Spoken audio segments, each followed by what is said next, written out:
Hello friends, welcome to Enlightenment Educators. Today I am come up with a new video of medieval and modern architecture that this is the part 2. मैंने part 1 में पहले cover किया था हमारे सल्तनत के और दिल्ली जो मुगल्स थे।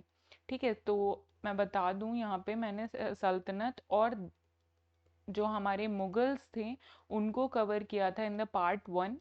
ठीक है, तो आप उससे ज़रूर गो थ्रू होइएगा, वो बहुत इम्पोर्टेंट वीडियो थी। और वहाँ पे हमने मेजरली जो मॉन्यूमेंट्स थे और उनके फीचर्स थे वो डिस्कस किए थे। आज मैं ज़्यादातर इस वीडियो में मॉडर्न कवर करने वाली हूँ और जो मिडिवल का जो प्रोविंशियल बच गए थे उनको मैं इस वीडियो में कवर करने वाली हूँ। So this is also very important और इसको आप लास्ट तक ज़रूर देखिएगा। ओके, सो स्टार्ट करते हैं हम अपनी वीडियो। तो देखिए यहाँ पे मैंने बोला था नेक्स्ट टाइम कि मैं प्रोविंशियल आर्किटेक्चर को डिस्कस करूँगी। तो प्रोविंशियल में हमारे जो मेजरली मालवा स्टाइल आता था। ठीक है, तो ये मालवा स्टाइल में आपको क्या इम्पोर्टेंट चीज़ देखने को मिलेगी कि यहाँ पे आपको मीनार्स का अब्सेंस देखने को मिलेगा।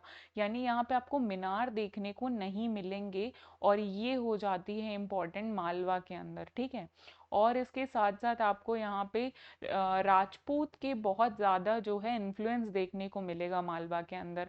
ठीक है, राजपूताना जो लग्जरी थी वो आपको मालवा स्टाइल के अंदर देखने को मिलेगी। जैसे पवेलियन बिल्ड करते थे, ये पवेलियन मीन्स एक जैसे बालकनी होती थी उस तरीके की रहती थी पवेलियन, जहाँ पे मेजरली राजा और रानियां बैठा करते थे। और यहाँ पे आपको ऑल्सो यूज बोट कील डोम, यहाँ पे बोट कील डोम भी देखने को मिलेगा, जैसे कि आप इस इमेज में भी देख रहे होंगे। ठीक है, यहाँ पे जूम जब आप करके इसको देखोगे तो इसमें आपको बोट कील डोम देखने को मिलेगा। ओके, तो आप प्लीज़ अगर आपको ये पीडीएफ चाहिए होगा तो प्लीज़ मेरा टेलीग्राम चैनल आप ज्वाइन करिएगा, वहाँ पे मैंने पीडीएफ प्रोवाइड कर रखा है, आप वहाँ से इसको डाउनलोड कर सकते हैं। ठीक है, आपको लिंक डिस्क्रिप्शन बॉक्स में मिल जाएगा। फिर आगे अगर बात करते हैं इसके एग्जाम्पल की, तो जहाज महल। ठीक है, जहाज महल इसका एग्जाम्पल हो जाता है मालवा स्टाइल का। रानी रूपमती पवेलियन इसका एग्जाम्पल हो जाता है और हिंडोला महल इसके एग्जाम्पल्स हो जाते हैं। तो आपको याद रखना है मालवा स्ट्रक्चर में इन केस कभी एग्जाम्पल कोट करने को आए तो आप जहाज महल, रानी रूपमती का पवेलियन और हिंडोला महल जैसे एग्जाम्पल्स को कोट कर सकते हैं। नेक्स्ट चलते हैं बंगाल स्टाइल के साइड। तो बंगाल स्टाइल में इलियास शाह जो थे, किंग थे, उन्होंने इंडो टर्किक इलियास जो है डायनेस्टी वो बनाई थी 15 डिकेड्स में। ठीक है, और इलियास शाही डायनेस्टी जो थी वो उसमें हमको मीनार जो है थोड़ा सा छोटा देखने को मिलता था और उसके साथ साथ उनका जो मेन फोकस था वो डेकोरेशन पे था। ठीक है, बट देखिए यहाँ पे लिखा है but gave focus on massive structure. यहाँ पे ये मासिव स्ट्रक्चर पे फोकस करते थे कि ज़्यादा से ज़्यादा बड़ा दिखा पाएँ अपने स्ट्रक्चर को, और ये मेजरली यूसेज करते थे ब्रिक और ब्लैक मार्बल का। ठीक है, तो आपको ये याद रखना है कि ये क्या यूज़ करते थे। अगर एग्जाम्पल की बात करते हैं तो अदीना मॉस्क इसका एग्जाम्पल हो जाता है। ठीक है, अदीना मॉस्क इसका एग्जाम्पल हो जाता है। और जैसे हिंडोला महल था तो ये आप हिंडोला महल देख रहे हैं इन द इमेज। ठीक है, नेक्स्ट चलते हैं जौनपुर स्टाइल की ओर। तो जौनपुर स्टाइल में आपको देखने को मिलता है शार्की सीन। ठीक है, सार्की स्कूल, ये सार्की स्कूल को हम जौनपुर स्कूल भी बोलते हैं, याद रखिएगा। और यहाँ पे आपको मीनार का एब्सेंस अगेन देखने को मिलेगा, जैसे हमें मालवा में दिखा था वहाँ पे भी मीनार नहीं थे और ये मासिव स्ट्रक्चर बनाते थे। ठीक है, इसका एग्जाम्पल देखें तो अटोला मॉस्क हो जाएगा which is build by Ibrahim Shah Sharky.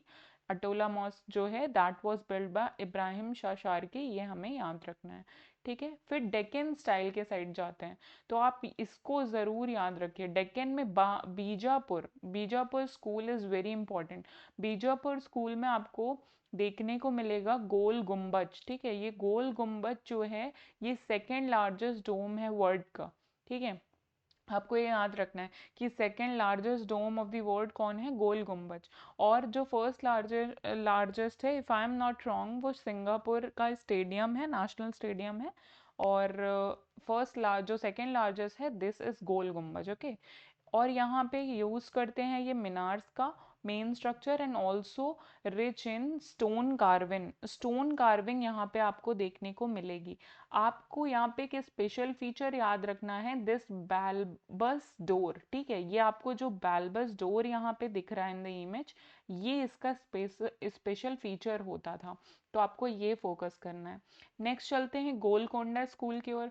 तो गोलकोंडा स्कूल में आपको मोटिव्स देखने को मिलते हैं, हिंदू इन्फ्लुएंस आपको ज़्यादा देखने को मिलेगा यहाँ पे, ठीक है, और इनके जो फिकेट्स थे वो ब्यूटीफुली कार्व थे, यहाँ पे बहुत अच्छे से कार्विंग हुआ करती थी। और इसका एक बेस्ट एग्जाम्पल है चार मीनार, ठीक है, तो चार मीनार जो है हमारा गोलकोंडा स्कूल का एग्जाम्पल हो जाता है। देन बात करें कश्मीर स्टाइल की, तो कश्मीर स्टाइल जो है वो इन्फ्लुएंस इसका वुडन आर्किटेक्चर में होता है और बुद्धिस्ट इन्फ्लुएंस इसमें देखने को मिलेगा हमें कश्मीर स्टाइल में। A square hall primordial roof crown with a long splendour spire, आप यहाँ पे देख रहे होंगे स्क्वायर हॉल जो था वो, और इसका प्राइमोर्डियल रूफ हुआ करता था, ठीक है। एग्जाम्पल्स में कान खा मॉस्क इसका एग्जाम्पल हो जाता है कश्मीर स्टाइल का। देन राजपूत आर्किटेक्चर की ओर चलें तो राजपूत इज़ वेरी इंपॉर्टेंट, ठीक है, राजपूत याद रखना है हमें। तो राजपूत में यहाँ पे राजस्थान में ये फेमस थे, इनका जो इन्फ्लुएंस था वो स्ट्रॉन्ग था, स्ट्रॉन्ग, ये अपने आप को पावरफुल दिखाते थे अपनी बिल्डिंग्स के थ्रू, और इसके साथ साथ ग्लोरियस भी था, यानी लग्जरी भी थी और पावर भी थी।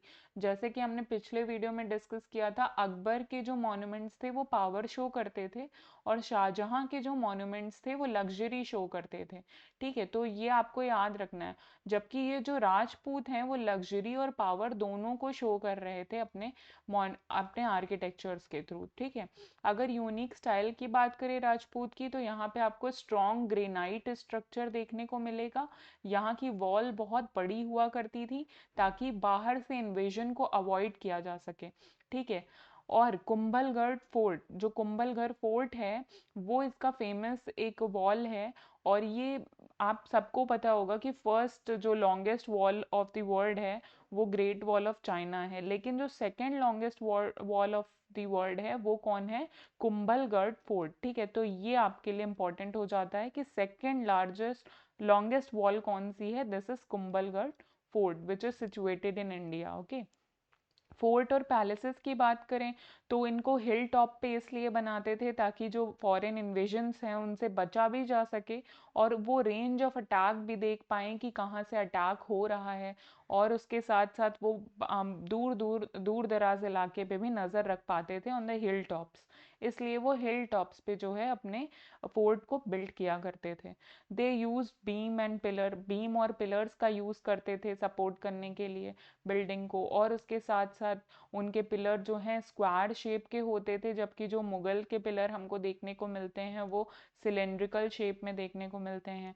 ये अपने जो स्ट्रक्चर है उसमें छतरी का यूज़ किया करते थे, ठीक है, छतरी एक विंडो स्लैब हुआ करती थी, और उसके साथ साथ दे टुक केयर ऑफ वेंटिलेशन, इनके जो पोर्ट्स होते थे उनमें ये प्रॉपर वेंटिलेशन मेंटेन करते थे ताकि जो टेम्परेचर रहे ड्यूरिंग हाई, जैसे राजस्थान साइड बहुत हाई टेम्परेचर होता है तो उस टाइम भी कूल और जो एयर है इनसाइड द पैलेस वो कूल रहे, ठीक है, ताकि वो वहाँ पे आसानी से रह पाए, तो वो वेंटिलेशन का प्रॉपर ध्यान रखते थे। और उसके साथ साथ जो लेटर पार्ट है राजपूत आर्किटेक्चर का वो स्ट्रॉन्ग था, ठीक है, वो मुगल इन्फ्लुएंस के कारण स्ट्रॉन्ग था, और वो डोम्स और आर्चेस भी काफ़ी ज़्यादा बिल्ड करने लगे थे, मतलब वो मोस्टली मुगल से इन्फ्लुएंस्ड होने लगे थे, ठीक है। आप यहाँ पे कुंभलगढ़ फोर्ट देख रहे हैं which is the second longest wall of world, ठीक है, first is great wall of China. Next चलते हैं सिख स्टाइल की तरफ। तो सिख की जो थीम थी वो इम्पॉर्टेंट हो जाती है, जो सिख थे वो मेजरली रिलीजियस बनाया करते थे, रिलीजन को वो विटनेस करते थे अपने कंस्ट्रक्शन में, और उसके साथ साथ वो गुरुद्वाराज और मॉन्यूमेंट्स बिल्ड करते थे, मेजरली गुरुद्वारा बिल्ड किया करते थे। इनकी स्टाइल भी मोस्टली मुगल स्टाइल से इन्फ्लुएंस थी और राजपूत स्टाइल से इन्फ्लुएंस थी।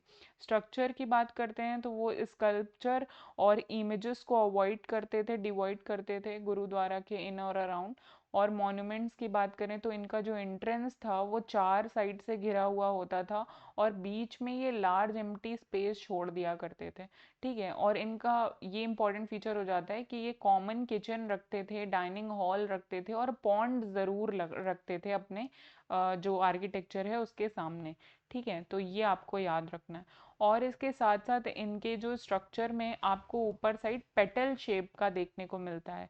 इनका जो डोम है वो पेटल शेप का इस तरीके के का हुआ करता था, जबकि मुगल्स का डोम जो है राउंड शेप भी देखने को मिलेगा आपको, लेकिन इनका जो पेटल शेप है वो ज़्यादा उभर कर आता है। और इनकी जो प्लेटिंग थी वो वाइट मार्बल या गोल्ड प्लेटेड भी थे, जैसे कि आपको यहाँ गोल्डन टेम्पल ऑफ अमृतसर दिख रहा है, ठीक है। और अपार्ट फ्रॉम सेंट्रल डोम की बात करें, बीच में डोम तो हुआ ही करता था, उसके साथ साथ 4 कॉपुलास भी हुआ करते थे इसके साइड अराउंड, ठीक है। तो इसके जो 4 साइड्स हैं उसमें आपको 4 कॉपुलास भी देखने को मिलेंगे। प्रोमिनेंट एग्जाम्पल्स की बात करते हैं तो हरमिंदर साहिब है, गोल्डन टेम्पल भी जिसे हम कहते हैं, और ननकाना साहिब जी का मंदिर है, गुरुद्वारा है, ये हमको याद रखना है। ओके, नेक्स्ट चलते हैं आर्किटेक्चर इन मॉडर्न इंडिया के बारे में, ये इंपॉर्टेंट हो जाते हैं। और यहाँ पे जो आर्किटेक्ट हुआ करते थे उनका नाम भी कई बार एग्जाम्स में पूछा गया है, तो वो हमको याद रखना है, ठीक है। अगर हम यहाँ के आर्किटेक्चर की बात करें तो ये अपने आप को मुगल से के सक्सेसर मानते थे ब्रिटिशर्स, इस वजह से इनके जो आर्किटेक्चर थे उनमें भी हमें पावर शो होती है, ठीक है, पावर शो होगी यहाँ पे। और यहाँ पे जो क्रिएट करते थे वो रिफ्लेक्शन था इनके अचीवमेंट का इंडिया के ओवर, ठीक, इंडिया के ओवर ये अचीवमेंट को शो करते थे, और इस वजह से उसी से रिलेटेड आर्किटेक्चर ये बिल्ड किया करते थे। उसके साथ साथ यहाँ पे वो अपने ब्रिटिशर्स को रहने की जगह देते थे, तो उनके लिए हाउसेस बिल्ड किया करते थे in the very king style में बिल्ड करते थे। और सिविल लाइन भी इन्हीं ने बिल्ड की, कंटोनमेंट जो जोन हुआ करते हैं आर्मी पर्सोनल्स के, वो भी इन्हीं के राइम में आए थे, ठीक है। Another characteristic of colonial architecture की बात करें तो ये मार्बल का बहुत ज़्यादा एक्सटेंसिवली यूज़ करते थे, ठीक है। तो हमको ये याद रखना है कि मार्बल का बहुत ज़्यादा यूज़ किया करते थे, और बाद में ब्रिक्स का भी यूज़ कर रहे थे। जब लेटर स्टाइल्स आती हैं तो ये ब्रिक्स का भी यूज़ करेंगे। अगर डिफरेंट स्टाइल्स की बात करें कॉलोनियल टाइम की तो नियो क्लासिकल, ठीक है, ये नियो क्लासिकल है, नियो मतलब न्यू, और क्लासिकल स्टाइल में जो बिल्ड किया करते थे वो था नियो क्लासिकल रैंक। ये 19th सेंचुरी के अराउंड था जब ये रेप्लिका करते थे ग्रेको रोमन स्टाइल का। रेप्लिका का मतलब है यहाँ पे कॉपी करते थे ग्रेको रोमन स्टाइल को, ठीक है। तो जो ग्रीस से और जो रोमन से जो स्टाइल इन्फ्लुएंस होके आई थी उसको ये यूज़ करते थे इन द इंडियन आर्किटेक्चर्स। और उसके साथ साथ ये मेडिटेरेनियन रूट के थे, ठीक है, इनका मेडिटेरेनियन रूट था, और ये इंडियन ट्रॉपिकल क्लाइमेट में एग्जिस्ट कर रहे थे, तो उसके अकॉर्डिंग ये बिल्ड किया करते थे मॉन्यूमेंट्स को। ये लीजर रिवाइवल अडेप्टेशन इनके बिल्डिंग के थ्रू देखने को मिलता है in the Greece and Rome styles, ठीक है। और इसके साथ साथ हम बात करें तो यहाँ पे ये ज्योमेट्रिकल स्ट्रक्चर का कंस्ट्रक्शन करते हैं on the tall pillars in front of them. और अगर बेस्ट एग्जाम्पल की बात करें तो this is the town hall of Bombay, ठीक है। टाउन हॉल ऑफ बॉम्बे जो है वो हमें यहाँ पे जैसे कि देखने को भी मिल रहा है कि town hall of Bombay new colonial classical style को शो करता है। नेक्स्ट बात करते हैं तो नियो गोथिक स्टाइल। ये जो नियो गोथिक स्टाइल है वो गोथिक आर्किटेक्चर से इवॉल्व होती है यूरोपियन बिल्डिंग्स में, और इसमें ये हाई पिच्ड रूफ बनाया करते थे, इनमें रूफ बहुत ऊंची हुआ करती थी, पॉइंटेड आर्क्स हुआ करते थे, और डिटेल्ड डेकोरेशन होती थी, यानी डेकोरेशन डिटेल्ड होने लगी थी यहाँ पे, ठीक है। और अगर इंफ्रास्ट्रक्चर ऑफ बॉम्बे की बात करें तो ये वहीं से इंस्पायर होता है, ठीक है। जो बॉम्बे सिटी में मेजरली आपको बिल्डिंग्स देखने को मिलेंगी वो नियो गोथिक स्टाइल्स में देखने को मिलेंगी। और इनका एक और स्पेशल फीचर था कि इनका जो फेस हुआ करता था, जो फेस होता था बिल्डिंग का, वो सी फ्रंट की तरफ रहता था, यानी सी की ओर रहता था, ठीक है। तो ये इम्पोर्टेंट हो जाता है कि सी की ओर ये फेस रखते थे of their buildings. Sea front होता था। और अगर बात करें एग्जाम्पल की, तो आप यूनिवर्सिटी ऑफ बॉम्बे का बेस्ट एग्जाम्पल देख सकते हैं, या फिर बॉम्बे हाई कोर्ट को भी आप देखेंगे तो उसके सामने सी है। तो दैट शोज कि न्यू गोथिक स्टाइल को किस तरीके से वो यूज़ कर रहे थे और सी फ्रंट को बना रहे थे in front of their architectures. Okay, अगर न्यू ब्रिटिशर्स की बात करें तो ब्रिटिशर्स ने अपना बहुत सारा मनी जो है, अपना नहीं कहेंगे, इंडिया का ही मनी था वो, ठीक है, वो जो इकोनॉमिक ड्रेन थ्योरी थी ना, वो प्रॉपरली अप्लाई कर रहे थे इंडिया में। तो जो इंडिया का मनी था वो मेजरली वो कहाँ पर लगा रहे थे, रेलवे स्टेशन पे। रेलवे स्टेशन को वो खूब ज़्यादा डेवलप कर रहे थे। और ये चीज़ हमें छत्रपति शिवाजी टर्मिनस पे देखने को मिलती है, जो मुंबई में है, वहाँ पे आपको देखने को मिलेगा कितना जो है ग्रैंड बिल्ड किया हुआ है उसको। और नेक्स्ट बात करते हैं इंडो सैरासेनिक रिवाइवल स्टाइल की। ये जो इंडो सैरासेनिक रिवाइवल स्टाइल है, ये इंडो इस्लामिक का ही एक काउंटर जो है आउटर पार्ट है, आउटर लेट है, इंडो इस्लामिक का ही। तो आपको ये याद रखना है, क्योंकि इंडो तो इंडियंस के लिए, हिंदू के लिए, उनके टर्म्स में, यूरोपियंस के। और सरासेन जो है that they use for Muslim, ठीक है, वो मुस्लिम को असाइन करते थे। तो इंडो इस्लामिक जो था उसी का एक सरासनिक जो है काउंटर ब्रांच है ये। और ये जो ब्रांच है इंडो सरासनिक, ये इंडियन और इस्लाम का मिक्सचर हुआ करती थी, ठीक है, उसका जो है मैच्योर फेज है, यूज करा करते थे। यहाँ पे आप चेपक पैलेस देखेंगे, चेपक पैलेस जो कि चेन्नई में है, ये आपको याद रखना है।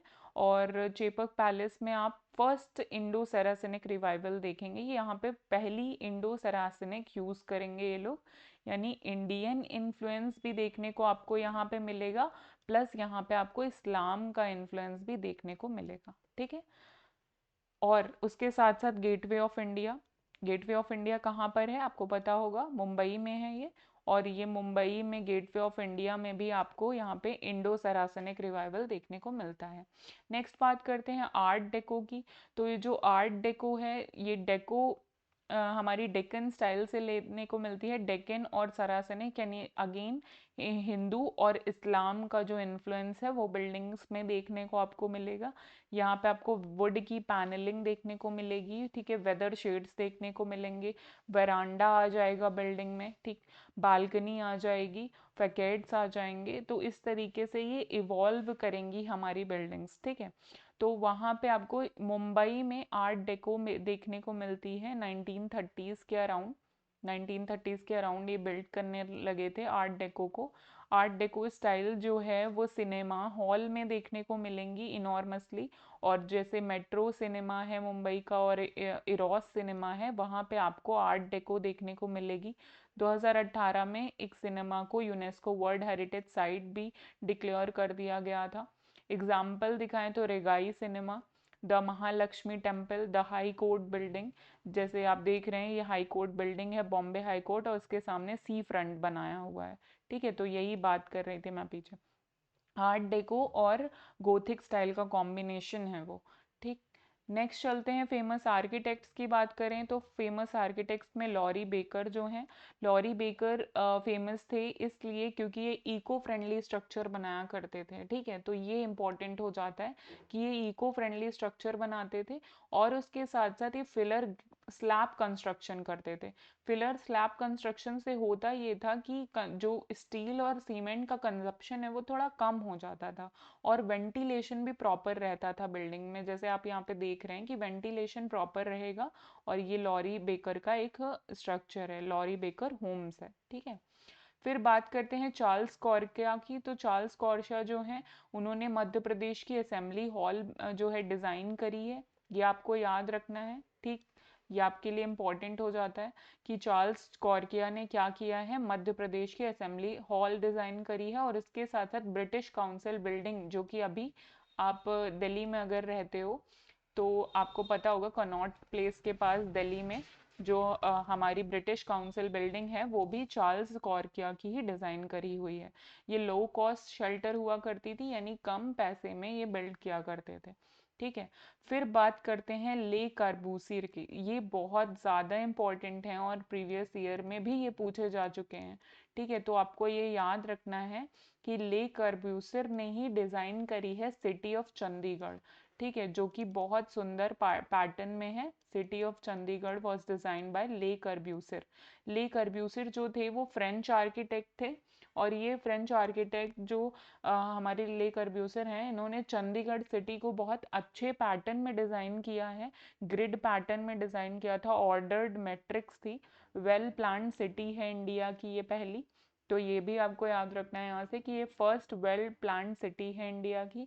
और इसके साथ साथ जो सेक्टर्स का आइडिया है, जैसे sector A, sector B, sector 1 2 3 ऐसे करके जो हम आज बोलते हैं, वो सेक्टर का आइडिया भी इन्हीं के थ्रू लॉन्च किया गया था, ले कार्ब्यूसर के थ्रू।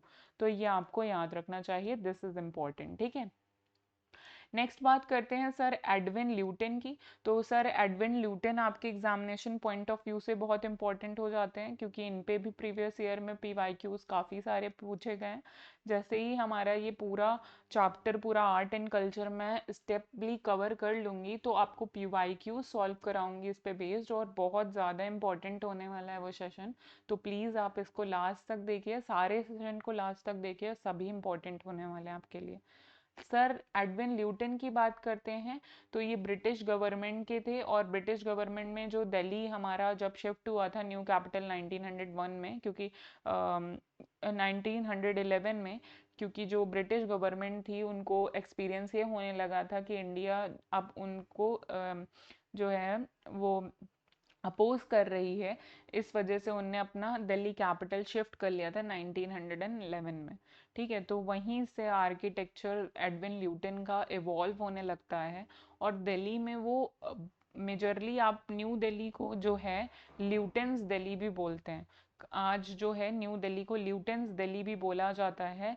क्यों बोला जाता है? ऑनर, क्योंकि इन्होंने काफ़ी सारे कॉन्ट्रीब्यूशंस किए हैं इन दिल्ली सिटी, इस वजह से। ठीक है, तो आपको ये याद रखना है कि न्यू दिल्ली को is also known as Lutyens Delhi in the honour of his contributions. ठीक है, नेक्स्ट चले तो जो राष्ट्रपति भवन है, राष्ट्रपति भवन को भी डिज़ाइन इन्हीं ने किया था, ल्यूटन ने ही डिज़ाइन किया हुआ था। और जो हमारा राष्ट्रपति भवन है वो राजस्थानी डिज़ाइन में बना हुआ है। ठीक है, ये आपको याद रखना है। यहाँ पे आपको जाली वर्क देखने को मिलता है, छज्जाज, और जो ओपन वेरांडा, लैविश कॉलोडोल्स और टॉल्स थे, ये भी आपको इसी टाइम पे देखने को मिलेंगे। ठीक, इंडिया गेट की बात करें, तो जो इंडिया गेट है वो भी ल्यूटन ने ही डिज़ाइन किया हुआ है। तो ये आपको अच्छे से याद रखना है। ठीक है, यहाँ तक आपके जितने भी इम्पोर्टेंट मॉडर्न और मिडिवल जो आर्किटेक्चर्स थे वो मैंने डिस्कस किए हैं, और इतने आर्किटेक्चर्स अगर आप वाइडली कवर कर लोगे फ्रॉम दिस वीडियो, तो आपका एग्ज़ाम में बहुत आसानी से स्कोर हो सकता है। ठीक है, सो गाइस, नेक्स्ट वीडियो में अब हम मिलेंगे, और मैं वहाँ पे पेंटिंग्स डिस्कस करने वाली हूँ, और पेंटिंग बहुत इंपॉर्टेंट हो जाएगी आपके एग्जामिनेशन पॉइंट ऑफ व्यू से। ऐसे धीरे धीरे हम आर्ट एंड कल्चर को पूरा कंप्लीट करेंगे यहीं पर, और उसके बाद में अपना modern Indian history, ancient Indian और मिडिवल पूरी हिस्ट्री, आर्ट एंड कल्चर यहीं से हम अपना डिस्कस करने वाले हैं पूरा। ठीक है, सो प्लीज़ लाइक करिए, शेयर करिए, सब्सक्राइब करिए, and thanks for watching. Till then, जय हिंद एंड बी हैप्पी।